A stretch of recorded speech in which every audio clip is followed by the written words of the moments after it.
यहाँ का आईसी है, हमारे कार्यकर्ता उठा के ले जाके थाना में बोलता है टीएमसी के साथ काम करो, नहीं तो 4 तारीख के बाद गोली मार देंगे। साला तेरा बाप का गोली है? कितना गोली है तेरे पास? गोली देखा है? आवाज से पेंट गिला हो जाएगा तेरा। तुम दिलीप घोष को गोली देता है, रास्ते में पकड़ के उठा पटक करेंगे।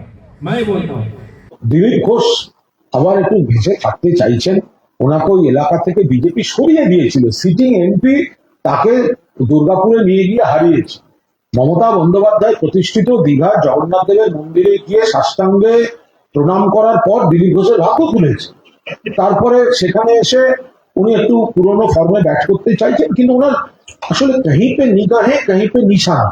উনি কিন্তু নিশানা করছেন বিজেপির রাজ্য নেতাদের, কারণ রিঙ্কু বৌদিকে টিকিট দেয়নি, বলতে পারছে না তো, তাই অন্যদিকে তাকিয়ে বলছেন মারবো মারবো।